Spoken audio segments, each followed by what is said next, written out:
अस्सलाम वालेकुम दोस्तों, आज की इस वीडियो में हम बात करेंगे जब हुजूर सल्लल्लाहु अलैहि वसल्लम अपनी वालदा हज़रत आमना के शिकम मादर में थे तो उस वक्त हज़रत आमना रज़ियल्लाहु ताला अन्हा को क्या बरक़ात ज़ाहिर हुई।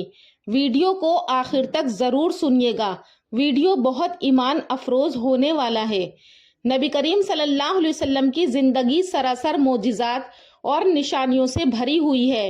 आपकी विलादत से पहले ही आपकी वालदा हज़रत आमना रज़ियल्लाहु अन्हा के बतन मुबारक में ऐसे अजीबो गरीब और रोशन वाक़यात ज़ाहिर हुए जो इस बात की दलील थे कि अब दुनिया में आखिरी नबी सल्लल्लाहु अलैहि वसल्लम आने वाले हैं। रावियों ने जिक्र किया है कि जब हज़रत सैयदा आमना ने नबी अकरम सल्लल्लाहु अलैहि वसल्लम को शिकम अतहर में उठाने का शर्फ हासिल किया तो उस वक्त बेशुमार अजाइबात ज़ाहिर हुए और आपकी विलादत के सिलसिले में अजीबो गरीब बातें पाई गईं। चुनाचे उलमा सीर ने बयान किया है कि हज़रत आमना रज़ियल्लाहु अन्हा खुद बयान करती हैं कि जब वो आप सल्लल्लाहु अलैहि वसल्लम के साथ हामला हुई तो उन्हें ख्वाब में बशारतें दिखाई देती थीं। एक दिन उन्होंने ख्वाब में देखा कि एक नूर उनके बतन से निकला है जिसने पूरे शाम के महल्लात को रोशन कर दिया। ये इस बात की अलामत थी कि आप सल्लल्लाहु अलैहि वसल्लम की नबूवत का नूर अरब से निकलकर दुनिया को मुनव्वर करेगा।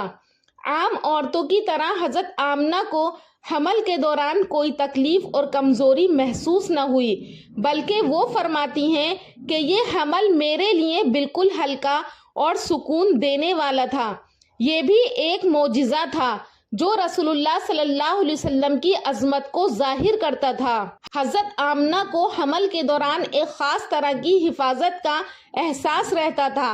रिवायात में आता है कि वो सुनती थी कि जैसे कोई फरिश्ता उनसे कह रहा हो, ए आमना, तुम खैरो बरकत वाली हस्ती को उठाए हुए हो। जनाब सैयदा आमना बिनते वहब रसूलुल्लाह सल्लल्लाहु अलैहि वसल्लम की वालदा मोहतरमा रज़ियल्लाहु अन्हा फरमाया करती थी कि जब आप मेरे पेट में थे तो मुझे बारहा कहा गया कि तुम्हारे पेट में इस कौम का सरदार है। जब विलादत का वक्त करीब आए तो यूँ कहना कि मैं इसे हर हासिद के शर से खुदाए वाहिद की पनाह में देती हूँ। रसूल अकरम सल्लल्लाहु अलैहि वसल्लम के इस्तक़रार हमल से ही बरक़ात व इनामात का सिलसिला तवातुर के साथ शुरू हो गया था। चुनाचे इब्न जमा अपनी फूफी से रिवायत करते हैं, उन्होंने फरमाया, हम सुना करते थे हज़रत सैयदा आमना रज़ियल्लाहु अन्हा ने जिस वक्त से रसूलुल्लाह सल्लल्लाहु अलैहि वसल्लम को हमल में लिया तो वो कहती थी कि मुझे हमल की मुशक्क़त और उसका बोझ महसूस ही नहीं हुआ जैसा कि दिगर औरतों को हुआ करता है। अलबत्ता मेरी माहवारी बंद हो गई थी और फरमाती हैं कि कोई आने वाला मेरे पास आया जबकि मैं नीम ख्वाही में थी और कहने लगा, तुम्हें हमल की तकलीफ महसूस हो रही है? तो गोया मैंने उससे कहा कि मुझे कुछ मालूम नहीं। तो वो आने वाला कहता, बेशक तुम इस उम्मत के नबी और सरदार की वालदा हो, जब ये पैदा हो जाएं तो इनका नाम मोहम्मद रखना। और वो पीर का दिन था। रावियों ने जिक्र किया है कि जब हज़रत आमना ने हुजूर सल्लल्लाहु अलैहि वसल्लम को शिकम मादर में उठाने का शर्फ हासिल किया तो हज़रत आमना रज़ियल्लाहु ताला अन्हा फरमाती हैं कि जब मेरा बच्चा मेरे पेट में था तो मुझे बड़ी अजीबो गरीब चीज़ें देखने को मिलती थी। अगर मैं घर से बाहर निकलती तो बादल का एक साया मेरे ऊपर आ जाता और मुझे धूप लगने नहीं देता था। अगर मैं पानी भरने के लिए जमजम के कुएं की तरफ जाती तो रास्ते में जितने पेड़ पौधे उनकी टहनियाँ होती वो सब मेरे सामने झुक जाती थी जैसा कि मुझे सलाम कर रही हों। मैं हैरान थी कि आखिर ये सब मेरे साथ ही क्यों हो रहा है। और जब जमजम के कुएं के पास पहुंचती तो नीचे का पानी अपने आप ऊपर आने लगता और बिल्कुल ऊपर मुंडेर तक आ जाता था और मैं अपने हाथों से ही बाल्टी पकड़कर पानी भर लेती थी। मक्का की औरतें मुझे जमजम के कुएं के पास खड़े रहने को कहती थी और मुझे जाने नहीं देती थी। वो कहती थी कि ए आमना, तुम थोड़ी देर और खड़ी रहो वरना तुम्हारे जाने से ये पानी अभी नीचे चला जाएगा और फिर हमें पानी भरने में परेशानी होगी। इसी तरह हज़रत आमना रज़ियल्लाहु ताला अन्हा फरमाती हैं कि मैं औरतों से सुना करती थी कि जब बच्चा पेट में होता है تو ماں کو بہت زیادہ تکلیفیں جھیلنی پڑتی ہیں، کبھی ہاتھ پاؤں میں درد، کبھی سر میں درد، کبھی الٹی ہونا، کبھی بخار ہونا اور کبھی چڑچڑاپن۔ یہ ساری باتیں سن کر مجھے اپنے بارے میں بڑی حیرانی ہوتی تھی۔ مجھے تو ان 9 مہینوں میں کوئی ایسی پریشانی دیکھنے کو نہ ملی، یہاں تک کہ جب میرا بچہ میرے پیٹ میں رہا تو میرے سر میں درد تک نہ ہوا۔ سبحان اللہ، کیا مبارک حمل تھا آپ کا، کیونکہ آپ دو جہاں کے سردار محمد مصطفیٰ صلی اللہ علیہ وسلم کی والدہ تھی اور وہ دنیا میں تشریف لانے والے تھے۔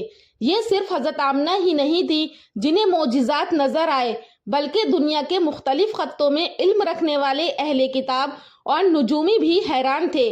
کچھ لوگوں نے ستاروں کے گرنے اور آسمان پر غیر معمولی تبدیلیاں دیکھ کر کہا کہ آخری نبی کی ولادت قریب ہے۔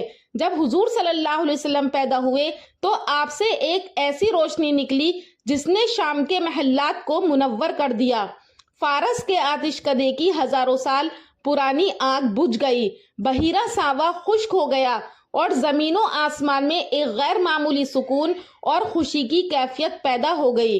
یہ تمام معجزات اس بات کا اعلان تھے کہ وہ ہستی تشریف لا رہی ہے جس کے قدموں میں دنیا کی سعادت ہے۔ ہمیں چاہیے کہ ان واقعات سے یہ سبق لیں کہ رسول اللہ صلی اللہ علیہ وسلم صرف عرب یا کسی ایک قوم کے لیے نہیں بلکہ ساری دنیا کے لیے رحمت بنا کر بھیجے گئے تھے۔ اللہ پاک سے دعا ہے کہ اللہ پاک ہمیں پیارے نبی محمد صلی اللہ علیہ وسلم کی سنتوں کو زندہ کرنے والا بنائے اور ان کے نقش قدم پر چلنے والا بنائے، ان کی محبت ہمارے دل میں رچ بس جائے اور ہم بھی سچے پکے امتی بن جائیں۔ دوستو، امید کرتی ہوں کہ آپ کو ہماری ویڈیو پسند آئی ہوگی۔